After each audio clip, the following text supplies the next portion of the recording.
Welcome to session 97 of the Bible in a Year commentary. If you started this series on the 1st of January, then today should be the 7th of April.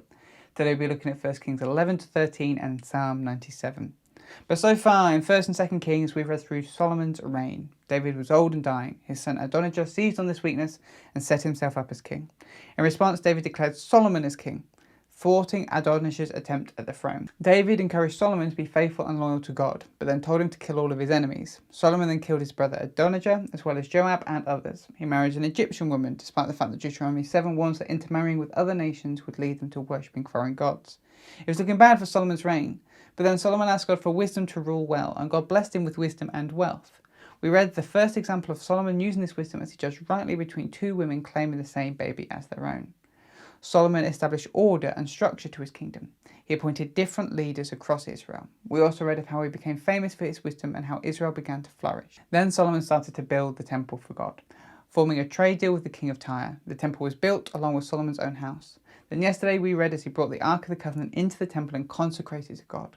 God met with Solomon a second time and warned him to remain faithful. We then read through an overview of Solomon's reign, which was marked with wisdom and flourishing, but also saw Solomon begin to hoard for himself and enslave remaining Canaanites to build his infrastructure. So let's jump over today's reading, 1 Kings 11 to 13.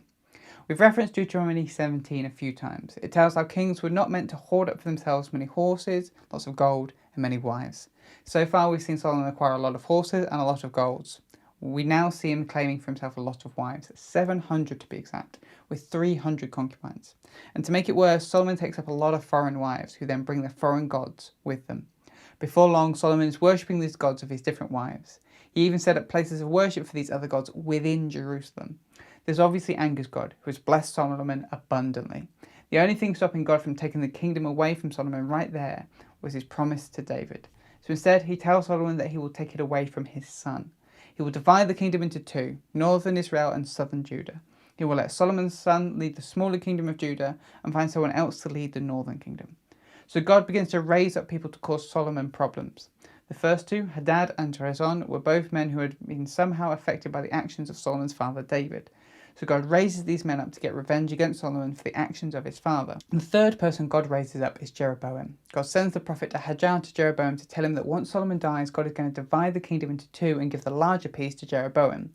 And just like the kings before him, God says to Jeroboam that if he is faithful and obedient, God will build up his family and secure his position as king. Solomon finds out about this and tries to kill Jeroboam, but Jeroboam escapes, and Solomon dies of old age, and his son Rehoboam takes his place. It's a sad ending to the reign of Solomon and the beginning of the divide of Israel. So now Rehoboam is king, and the northern tribes of Israel come to him and ask him to be kinder to them than his father was. He sends them away for 3 days so he can think of how to respond. His father's old advisors recommend that he give them what they want, so that they are loyal to him. But God causes Rehoboam to listen to his younger friends, who tell him to be harsher to the people than his father and lead with fear and control. Rehoboam tells the northern tribes he's going to make their life harder, and so they end up leaving. Rehoboam sends his taskmaster Adoram to take control of these northern tribes, and they stone him. Instead, they take Jeroboam and make him king, and now the kingdom is officially split into two, Israel in the north and Judah in the south. But Jeroboam almost immediately causes Israel to sin. Realizing that the temple is in Judah and that they now no longer have anyone to worship, he decides to do something about that.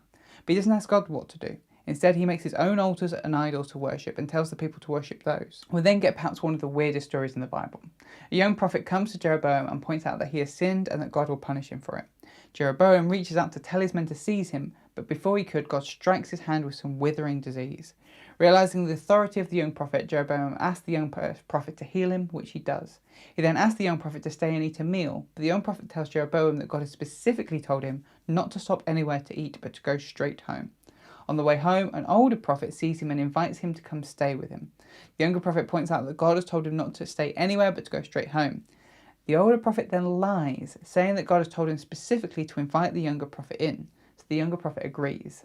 Then later, God sends a lion to kill the younger prophet for disobeying him, and the older prophet calls him out for disobeying God. It's very strange, but it's easily fixed.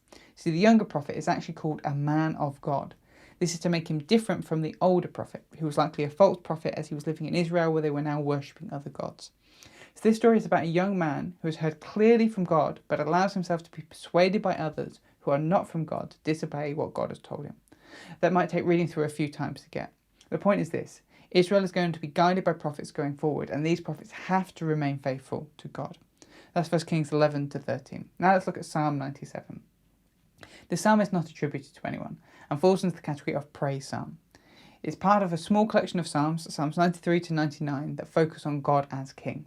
Here is a summary of the structure, but I would recommend checking out the written version of the commentary in the description to see the structure properly for yourself.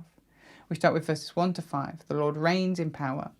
Verses 6 to 9, he is above all other gods. And verse 10 to 12, hate evil and rejoice in God.